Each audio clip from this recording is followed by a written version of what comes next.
तो कैसे हो सभी। लास्ट वीडियो में जो हम बात कर रहे थे डिस्टेंस एंड डिस्प्लेसमेंट को लेकर के बात कर रहे थे। डिस्टेंस और डिस्प्लेसमेंट में हमने काफ़ी डिफरेंसेस बताए थे और लास्ट एक क्वेश्चन भी कराया था। अभी जो क्वेश्चन है वो है कि an ant moves from one corner of a hall of the diagonally opposite corner if the dimension of the hall 8 metre and 6 metre the displacement of the ant. तो इसमें क्या है, क्वेश्चन में डिस्प्लेसमेंट के बारे में पूछा। सपोज दैट मान लो कि हॉल है हमारे पास एक इस तरीके का, ये रेक्टेंगुलर हॉल होगा क्योंकि 8 मीटर 6 मीटर की डायमेंशन हमें गिवन है। 8 मीटर सेकेंड 6 मीटर डायमेंशन है। अब यहाँ से कह रहा है कि an ant moves from one corner of the hall diagonally, means कि इस कॉर्नर से कोई भी ले सकते हो। सपोज दैट मैं इसका नाम दूँ ABCD। इस कॉर्नर से डायगनली इस कॉर्नर तक अगर आंट आती है तो ये क्या है, डिस्प्लेसमेंट को कवर करेगी ना कि डिस्टेंस को। हमने बताया है कि डिस्टेंस और डिस्प्लेसमेंट में कि डिस्प्लेसमेंट जो होता है, डिस्प्लेसमेंट शॉर्टेस्ट पाथ है between initial point two last point. यहाँ से A से लेके B तक का जो भी मूवमेंट होगा यहाँ पर, तो वो डिस्प्लेसमेंट में काउंट होगा। तो ये 6 है, ये 8 है। अब हमें ये डिस्टेंस फाइंड करना होगा। तो इस डिस्टेंस को फाइंड करने के लिए मुझे क्या करना है, इस डिस्टेंस को फाइंड करने के लिए सेम वही है, पाइथागोरस थ्योरम का यूज़ करेंगे। जब ये 8 सेंटीमीटर है तो ये भी 8 सेंटीमीटर होगा, तो ये भी 6 सेंटीमीटर, मीटर ओनली, सेंटीमीटर नहीं मीटर, ये मीटर होगा। तो इसे फाइंड करने के लिए क्या करने वाला हूँ मैं, बाय पाइथागोरस ट्रिपलेट भी लगा सकते हैं, ऐसा कुछ नहीं है, लेकिन हम पाइथागोरस थ्योरम से करेंगे कि AC का स्क्वायर इक्वल AD का स्क्वायर प्लस DC का स्क्वायर। AD क्या है तुम्हारे पास 6 सेंटीमीटर, 6 का स्क्वायर प्लस 8 का स्क्वायर 36, 64, 10, 100 मीटर। तो AC रूट आएगा, तो AC आएगा तुम्हारा क्या 10 मीटर। मीन्स कि ये जो डिस्टेंस आया मेरा क्या आया 10 मीटर। डिस्टेंस नहीं, डिस्प्लेसमेंट, क्योंकि ये शॉर्टेस्ट पाथ है। मैं ये डिस्टेंस को अगर मैं कवर करूँगा तो ऐसे इस साइड से कवर करूँगा, लेकिन अगर मुझे शॉर्टेस्ट जाना है, ठीक है, शॉर्टेस्ट पाथ के लिए मुझे A से C जाना पड़ेगा और वो डायगनली होगा किसी भी रूम का, या फिर पार्क में हो तो भी। तो इस चीज़ का ध्यान रखेंगे। डिस्प्लेसमेंट के लिए डायरेक्शन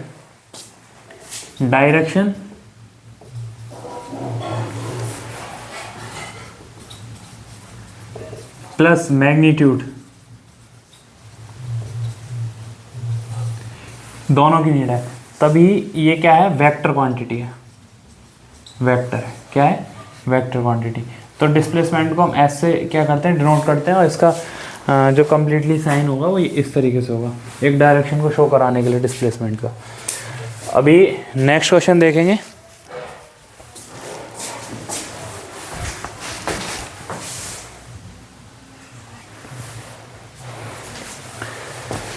इस क्वेश्चन को देखेंगे, ये NCERT का क्वेश्चन है। A farmer moves along the boundary of side 10 centimetre in 4 second. कोई फार्मर है जो एक बाउंड्री के अलोंग, जिसकी बाउंड्री क्या है 10 सेंटीमीटर की है, उसके अलोंग क्या है ट्रेवल कर रहा है, जो 40 सेकेंड में उस बाउंड्री को कवर कर रहा है। मतलब what will be the magnitude of the distance, what will be the magnitude of the displacement of the farmer at the end of the 2 minute 20 seconds। Last 2 minute 20 seconds में बताना हमें कि उसका डिस्प्लेसमेंट क्या होगा फ्रॉम हिज इनिशियल पोजीशन। अभी बताया कि initial to final position, between initial to final position. ये जो हम काउंट करते हैं ना, इसके बिटवीन जो भी तुम्हारा फाइनल इनिशियल से लेके फाइनल तक का जो भी एक तरीके से डिस्टेंस कवर होगा, ठीक है, तो वो डिस्प्लेसमेंट में चेंज हो जाएगा। इसी की वजह से डिस्प्लेसमेंट क्या होता है, ज़ीरो हो जाता है। जब इनिशियल पॉइंट से कोई भी बॉडी रन करना स्टार्ट करेगी, ट्रेवल करना स्टार्ट करेगी, फाइनल पे जाएगी, फिर से कहाँ जाए, इनिशियल पे आ जाए, तो उसी को क्या कहेंगे, डिस्प्लेसमेंट जीरो होना। क्योंकि यहाँ पर कोई पोजीशन चेंज नहीं हुई है, जहाँ से स्टार्ट किया वहीं पे दोबारा से वो ऑब्जेक्ट आ जाता है, जिसकी वजह से हम क्या कहते हैं, उसे डिस्प्लेसमेंट ज़ीरो हो गया। अभी यहाँ पर क्वेश्चन में ये कह रहा है कि कोई भी एक बाउंड्री है, मान लो ऐसे समझो कि 10 सेंटीमीटर का कोई बाउंड्री का कोई फिगर है, ये 10 सेंटीमीटर का हो गया, तो इसे एक कंप्लीट मतलब कि 1 राउंड कंप्लीट करने में 40 सेकेंड्स का टाइम ले रहा है। 1 राउंड का जो कंप्लीट कर रहा है 40 सेकेंड्स का टाइम है, ठीक है। हमें टोटल जो टाइम गिवन है, टोटल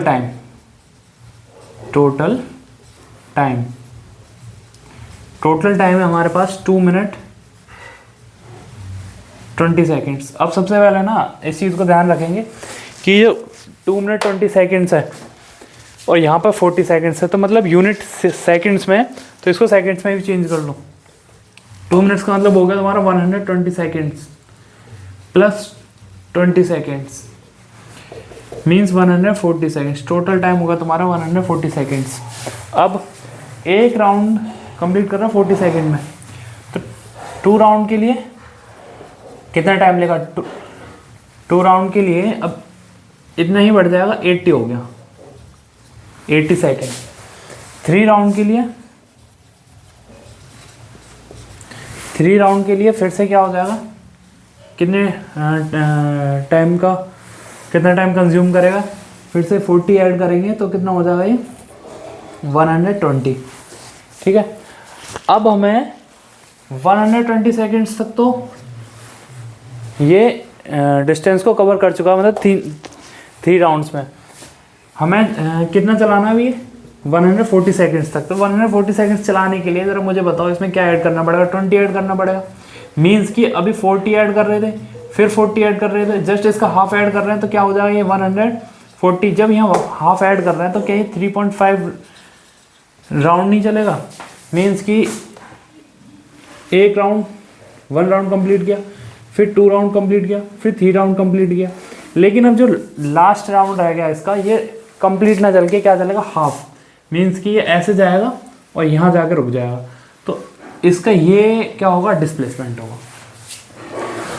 क्योंकि हमें 140 सेकेंड्स तक ही क्या करना है, ये चलाना है। ऐसा नहीं है कि आगे ऐड करते जाओ, ऐसा नहीं हो सकता, क्योंकि टाइमिंग हमें पहले ही गिवन है, 2 मिनट 20 सेकेंड्स तक रन कराना है। तो अब देखेंगे, जब ये 10 है, ये भी 10 है, फिर से वही यूज़ करने वाले हम 10 सेंटीमीटर और 10 सेंटीमीटर। इसे फाइंड कर लो, ABCD मीन्स कि AC का स्क्वायर इक्वल AB का स्क्वायर प्लस BC का square. AB 10 square plus 10 square. अभी ये क्या आएगा, 100 प्लस 100, तो AC अंडर रूट आ जाएगा, तो ये हो गया रूट का 200, अंडर रूट 200। अब 200 को ब्रेक करेंगे तो क्या होगा, 2 मल्टीप्लाई 100, ये लिखना पड़ेगा मुझे।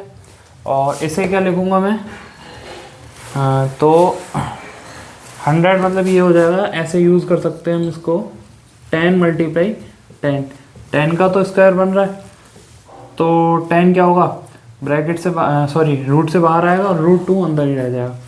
तो 10 मल्टीप्लाई 1.414 का यूज़ करके मल्टीप्लाई कर सकते हैं, या फिर 10 रूट 2 लिख सकते हैं। ये इसका आंसर होगा। बात समझो फिर से कि 10 सेंटीमीटर का है तुम्हारे पास कोई भी ये जो है स्क्वायर पार्क है, ऐसे मान सकते हो, ठीक है। उसके बाउंड्रीज पे फार्मर क्या कर रहा है, रन कर रहा है, या अपना खेत मान लो इस तरीके से। तो 1 राउंड कंप्लीट कर रहा है 40 सेकेंड्स में, तो 2 राउंड के लिए भी भाई उसे 40 सेकेंड्स ही लगेंगी उस हिसाब से। फिर 3 राउंड के लिए फिर 40 सेकेंड्स ऐड करें 120, लेकिन मुझे टाइमिंग जो है 140 सेकेंड्स है, तो 140 सेकेंड्स के लिए मुझे क्या करना पड़ेगा, बात समझो, 20 ऐड करूँगा तो ये 40 का हाफ हो गया। इसी तरीके से सोचेंगे तो इधर भी तो हाफ चलेगा, तो 3.5 जैसे ही रन करेगा फिर वो क्या है, डिस्प्लेसमेंट काउंट हो जाएगा। समझ आया? Good.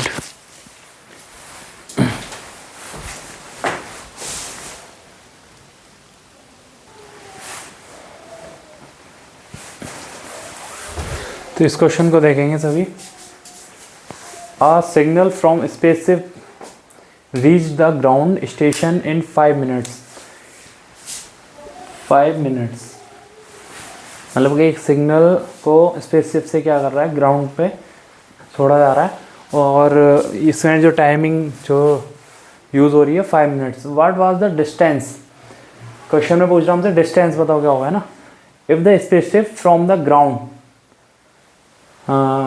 Station the signal travels at the speed of the light. देखो अच्छा है क्वेश्चन है, ठीक ही कह सकते, अच्छा भी नहीं कह सकते, ठीक ही है। ये क्वेश्चन में थोड़ा सा इसने कॉम्प्लिकेटेड ये बना दिया स्पीड ऑफ लाइट को लेकर के। मीन्स कि स्पेसशिप से हम कोई भी सिग्नल को सेंड कर रहे हैं, जैसे रेडियो सिग्नल मान लो, या टीवी सिग्नल्स को ऐसे समझ लो। तो इसे जो ट्रैवल करने में ना जो टाइम जो यूज़ हो रहा है, टाइमिंग है जो हमारी वो है 5 मिनट्स। तो सबसे पहले ना 5 मिनट्स को सेकंड्स में चेंज कर लो। ये चीज़ समझो अच्छे से कि ना भाई, हम यहाँ जो टाइमिंग का यूज़ करेंगे ना ऐसा यूनिट्स में करेंगे, ना कि ऐसे मिनट्स आवर्स में। ऐसा यूनिट्स का मतलब यहाँ पे सेकंड्स में टाइम का यूज़ करेंगे। तो 5 सेकंड्स का मतलब यहाँ पे क्या हो गया, 5 × 60 सेकेंड, तो 300 सेकंड्स हो गए। कितना टाइम लग रहा है, 300 second, 300 second. What was the distance of the spaceship, what was the distance of the spaceship from the ground station the signal travel at the speed of light. तो यहाँ speed of light क्या होती है ये पता होना चाहिए बस। Speed of light, speed of light जो होती है इन एयर, यहाँ पे एयर का यूज़ हो रहा है, एयर और वैक्यूम दोनों में ही सेम ही रहती है। 3 × 10⁸ मीटर पर सेकेंड। बात समझेंगे, स्पीड ऑफ लाइट जो होगी इन एयर वो होती है 3 × 10⁸ मीटर पर सेकेंड। तो अब डिस्टेंस कैसे पता करेंगे, जब इस स्पीड से, इस वेलोसिटी से सिग्नल को छोड़ा जा रहा है, ठीक है, और टाइमिंग ये यूज़ हो रहा है। तो ज़रा मुझे बताओ डिस्टेंस इज इक्वल टू क्या होता है भाई, स्पीड इज इक्वल टू होता है distance upon time, distance upon time, समझे। तो हमें स्पीड क्या गिवन है, 3 × 10⁸ इक्वल डिस्टेंस क्या है वो तो हमें फाइंड ही करना है। तो डिस्टेंस की जगह डी में यूज़ कर सकता हूँ। टाइम क्या है मेरे पास 300, 3 × 10⁸ × 300 इज इक्वल टू डिस्टेंस। तो अभी क्या करेंगे, 3 3 × 9 × 10⁸ ये हैं और 2 ये हैं, तो 10 हो गया, 10⁸ मीटर। क्या आएगा डिस्टेंस, मीटर। यूनिट यूज़ करेंगे, बिना यूनिट के कोई भी क्वेश्चन सही नहीं हो सकता, उसका आंसर सही नहीं हो सकता। बात समझे। तो डिस्टेंस जो यूज़ हो रहा है यहाँ पर वो हो गया तुम्हारा 9 × 10⁻10। फिर से समझ लेंगे इस चीज़ को कि टाइमिंग हमें 5 मिनट है, सेकंड्स में चेंज किया मैंने। स्पीड ऑफ लाइट हमें पता होना चाहिए इस क्वेश्चन के लिए। Speed of light in vacuum की बात करें या फिर एयर में बात करें, 3 × 10⁸ ही रहता है। मीटर पर सेकेंड, मीटर पर सेकेंड को मैं ऐसे लिख सकता हूँ भाई, मीटर पर सेकेंड, मीटर अपॉन सेकेंड। इसको ये पावर माइनस इन्वर्स कर सकते हैं, तो माइनस का 1 आ जाएगा वहाँ पे। तो speed distance upon time, speed put कर दिया, और डिस्टेंस हमारा डी रहने देंगे क्योंकि ये तो फाइंड ही करना है। × 3 मल्टीप्लाई कर लेंगे। इसमें पावर है तो इसमें कोई कन्फ्यूज़न वाली बात नहीं है कि 3 × 10⁸ है। ये पावर एंड रूट्स हमने पढ़े ही हैं कि मल्टीप्लाई में क्या हो जाते हैं, बेस सेम है तो पावर ऐड हो जाती है।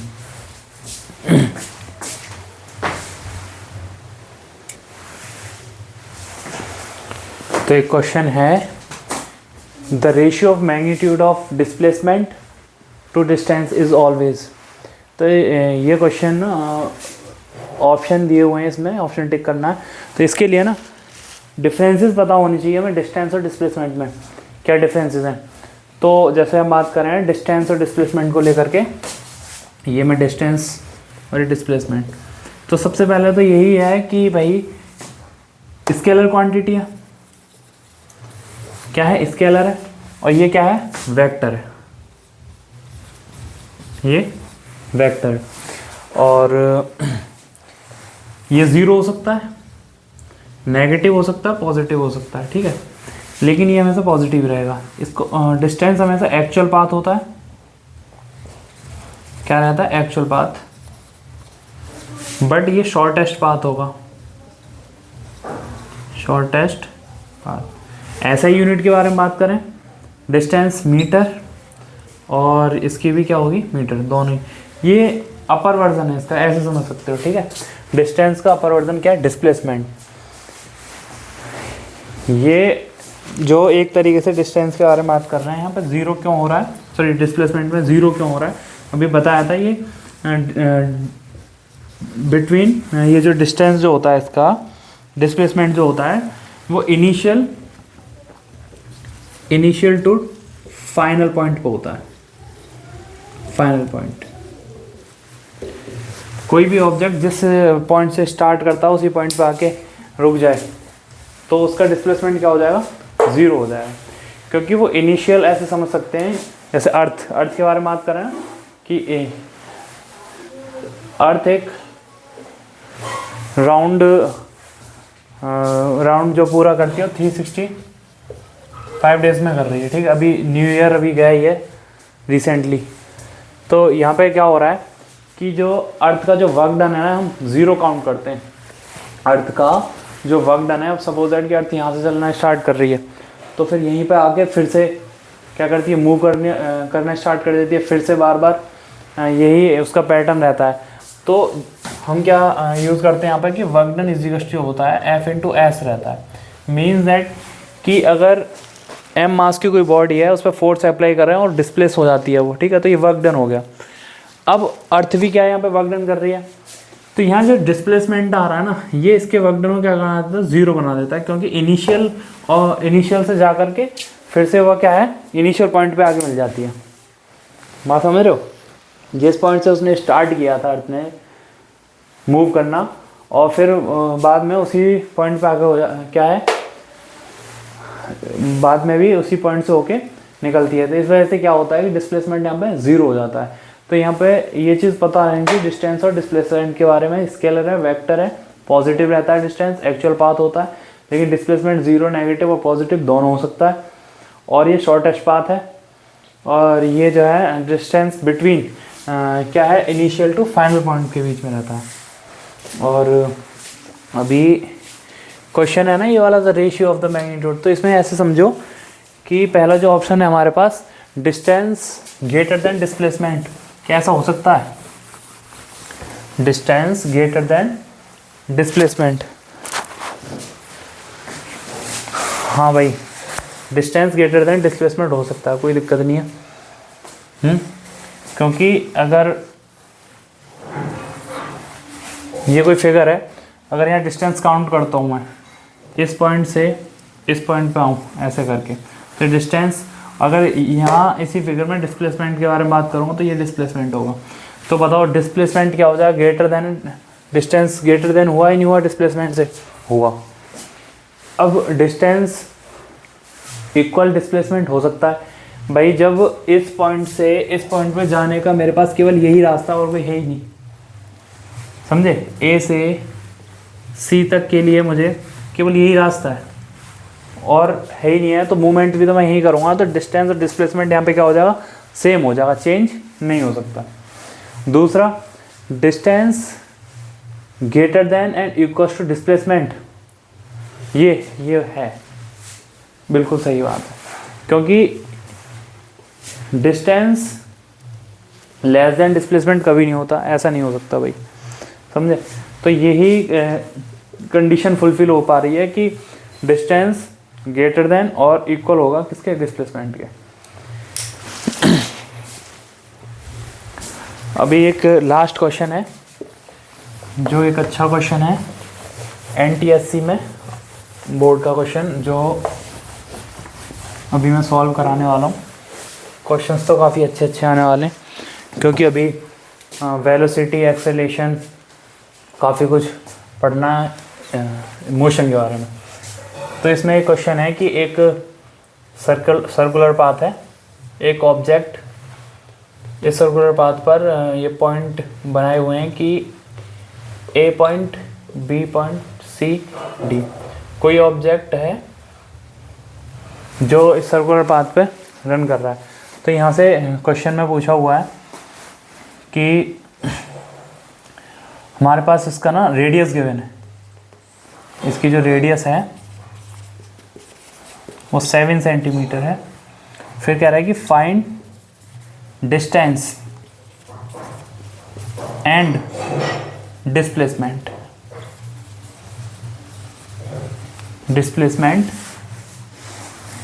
A to B, B to C।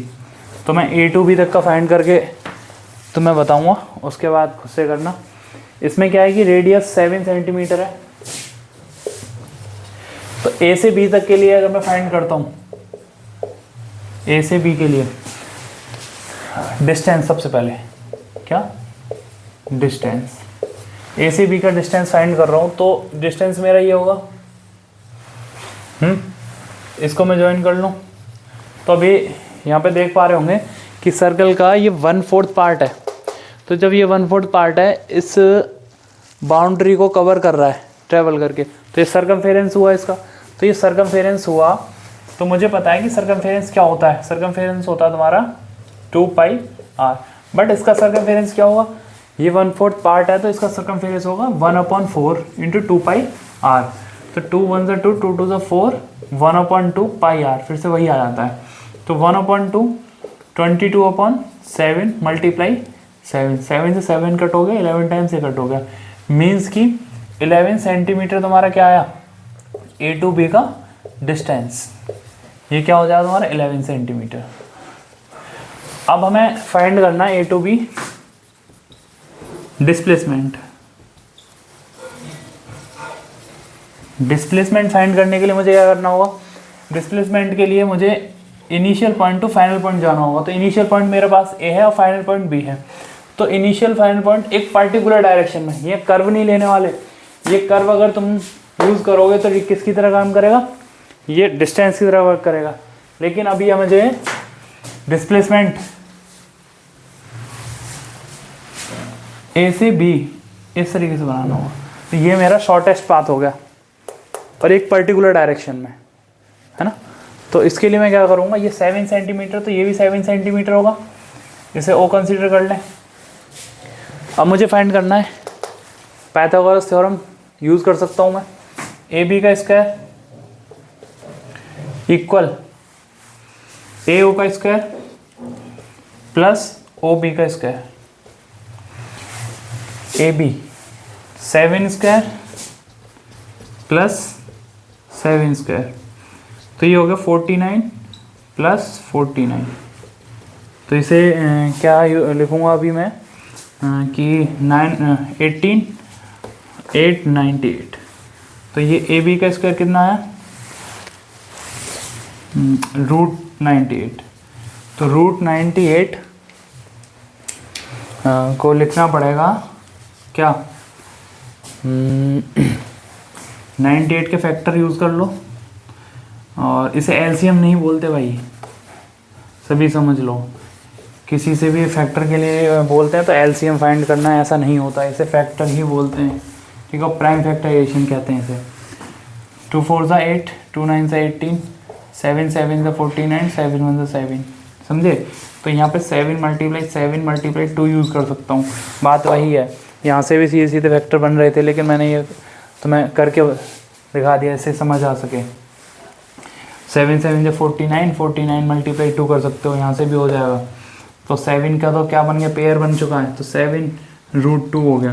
तो या तो 7√2 लिख दो या √2 की वैल्यू 1.14 पुट करके मल्टीप्लाई कर सकते हो, तो 7√2 ये इसका आंसर होगा। अब बड़े आराम से ए से सी तक का भी यूज़ कर सकते हो, बी से सी तक का भी यूज़ कर सकते हो।